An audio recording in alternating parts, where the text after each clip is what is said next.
Chapter 9, Part 2. As the night deepened, Huck began to nod and then to snore. Joe followed.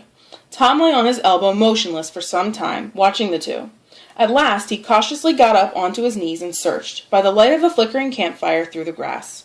He picked up and inspected several pieces of thin white bark and chose two. Then he knelt by the fire and wrote on each with his red chalk. He rolled one up and put it into his jacket pocket. The other he put into Joe's hat, which he moved a little distance from its owner. He also put into the hat some treasures of inestimable value, among them a lump of white chalk, a rubber ball, 3 fish hooks, and a clear marble. He tiptoed among the trees until he thought he was out of hearing. Then he ran toward the sandbar. A few minutes later, Tom was in the sandbar's shallow water, wading toward the Illinois shore. Before the depth reached his middle, he was halfway over. The current would permit no more wading, so he swam the remaining 100 yards. He drifted along until he found a low place and pulled himself out. He put his hand on his jacket pocket, found that his piece of bark was safe, and struck through the woods with streaming garments, following the shore. Shortly before 10 o'clock, he reached an open place opposite the town and saw the ferry lying in the shadow of the trees and high bank. Everything was quiet under the stars. He crept down the bank, slipped into the water, swam several strokes, and climbed into the skiff at the boat's stern. He lay down under the bench-like seat and waited. The cracked bell rang, and a voice gave the order to cast off. A minute later the skiff's head was standing high up, against the boat's swell, and the voyage had begun. Tom was happy in his success. It was the boat's last trip for the night. After a long 15 minutes or so, the wheels stopped, and Tom slipped overboard and swam ashore in the dusk, landing 50 yards downstream.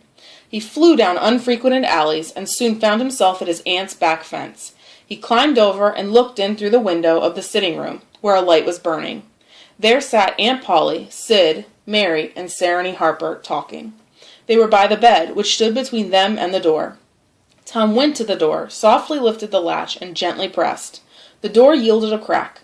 He continued pushing cautiously, quaking every time it creaked. When the crack was big enough, he crawled through. "What's making the candle blow?" Aunt Polly asked. Tom hurried. "Why, that door's open. Go shut it, Sid." Tom disappeared under the bed, then crept to where he almost could touch his aunt's foot. "As I was saying," Aunt Polly said, "he wasn't bad, just mischievous.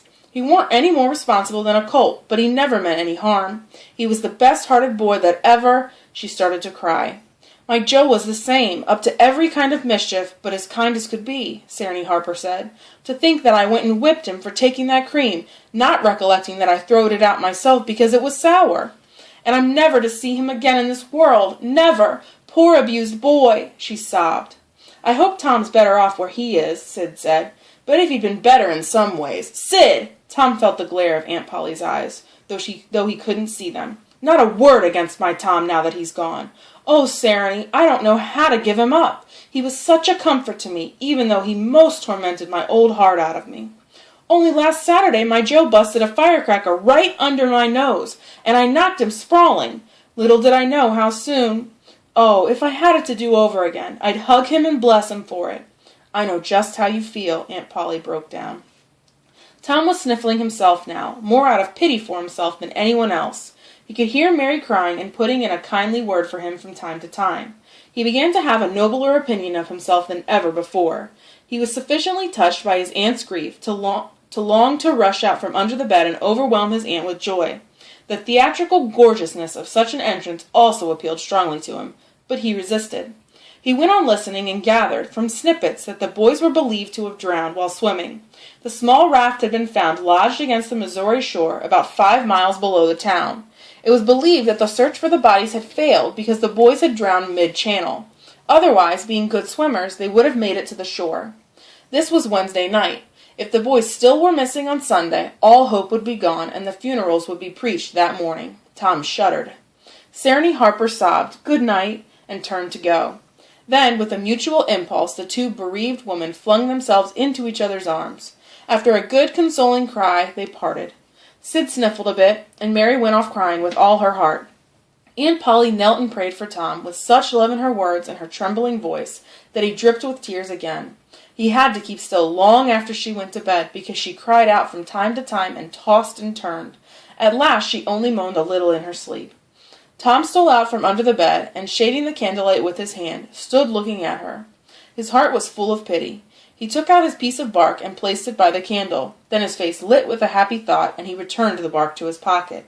He bent over, kissed his aunt's faded lips, and left, latching the door behind him. Tom threaded his way back to the ferry and walked boldly on board. He knew that no one else was there except the watchman, who always slept like a statue. Tom untied the skiff, slipped into it, and soon was rowing upstream. When he stepped ashore, he entered the woods and took a long rest before starting for the camp. It was broad daylight before he found himself at the island sandbar. He rested again until the sun gilded the great river. Then he plunged into the stream. A little later he paused, dripping, at the camp's threshold. He heard Joe say, "Tom's true blue, Huck. He'll be back. He knows that an honorable pirate doesn't desert." "Well, the things is ours anyway, ain't they?" "Not yet, Huck. The writing says they're ours if he ain't back for breakfast." "Which he is!" Tom exclaimed with fine dramatic effect, stepping grandly into camp. A sumptuous breakfast of bacon and fish soon was provided. As the boys set to work on it, Tom recounted and adorned his adventures. They were a vain, boastful trio by the time the tale was done. Tom hid himself in a shady nook to sleep until noon, and the other pirates got ready to fish and explore. After lunch, the boys looked for turtle eggs on the sandbar. They poked sticks into the sand. When they found a soft place, they dropped to their knees and dug with their hands. Sometimes they took 50 or 60 small, round white eggs from one hole. They feasted on fried eggs that night and on Friday morning. After Friday's breakfast, they alternately chased one another, splashed and ducked one another, and sprawled on the dry, hot sand. Gradually, they wandered apart and fell to gazing across the river to the town. Tom wrote "Becky" in the sand with his big toe, then was angry with himself for his weakness and scratched it out. By the time the boys got back together, Joe was so homesick that he was nearly crying. Huck and Tom were downhearted too. With a false show of cheerfulness, Tom said, "I bet there's been pirates on this island before. Let's explore it again. They've hid treasure somewhere. How'd you like to find a chest full of gold and silver?" No one replied. Joe sat poking the sand with a stick. Finally he said, "Let's give it up. I want to go home." "You'll feel better soon, Joe. Just think of the fishing that's here," Tom said. "I don't like fishing. I want to go home." "But Joe, there ain't such a good swimming place anywhere." "I don't seem to like swimming when there ain't nobody to forbid it. I'm going home." "Baby, you want to see your mother." "Yes, I do. I want to see my mother, and you would too if you had one." Joe sniffled a bit. "Well, we'll let the crybaby go home to his mother, won't we, Huck? You like it here, don't you, Huck? We'll stay, won't we?" Huck answered yes, without any heart in it. "I'll never speak to you again as long as I live," Joe said, getting up. "Who cares?" Tom responded. Joe gathered his things and without a parting word waded off toward the Illinois shore. "I want to go too, Tom," Huck said. "It was getting lonesome before, and now it'll be worse. Let's go too." "I'm staying. You can go if you want to." Huck started after Joe. Tom hoped that the boys would stop, but they waded on. Suddenly, Tom darted after his comrades, yelling, "Wait, I want to tell you something."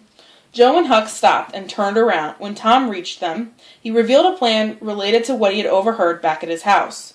Joe and Huck whooped with appreciation. They said the situation was splendid, and that if Tom had revealed his plan before, they wouldn't have started to leave. All three boys came gaily back and resumed their sport, chattering all the time about Tom's stupendous plan and admiring his genius. After a dinner of eggs and fish, Tom said that he wanted to learn to smoke. Joe said that he would like to try too. So Huck made pipes and filled them. Tom and Joe stretched themselves out on their elbows and began to puff. The smoke had an unpleasant taste, and they gagged a little. "I could smoke this pipe all day," Joe said. "I don't feel sick." "Neither do I," Tom said. "I could smoke it all day, too, but I bet Davy Thatcher couldn't." "Davy Thatcher? Why, he'd keel over after just 2 puffs." "So would Johnny Miller." "Just 1 little puff would finish him," Joe agreed. "I wish the boys could see us now," Tom said. "Me, too." So the talk ran on, but it soon flagged. The silences widened, and the spitting increased until it reached a rapid pace. The pores inside the boys' cheeks became spouting fountains that overflowed down their throats. Both boys looked pale and miserable now. Their pipes soon dropped from their nerveless fingers.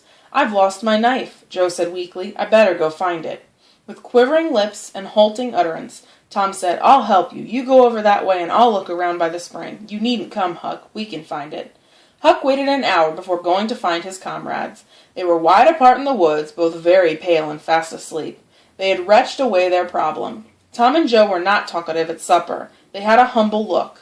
When Huck prepared his pipe after the meal and was going to prepare theirs, they said no. They were not feeling very well. Something they had eaten at supper had disagreed with them. About midnight, Joe awoke and roused the others. A quivering glow vaguely revealed the foliage for a moment and then vanished. Another followed, somewhat stronger. Then another. Then a flash turned night into day and showed every grass blade, separate and distinct.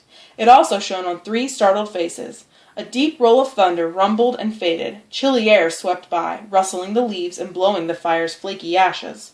Another fierce glare lit the forest. A crash followed that seemed to rend the treetops right over the boys' heads. The boys clung together in terror in the thick gloom. A few large raindrops plopped onto the leaves. "Quick, go for the tent!" Tom exclaimed. They sprang away, stumbling over roots and among vines in the dark. No two plunged in the same direction. A furious blast roared through the trees, one blinding flash followed by another, and peal after peal of deafening thunder. A drenching rain poured down. The rising hurricane drove it in sheets along the ground. The boys cried out to each other, but the roaring wind and booming thunder drowned out their voices.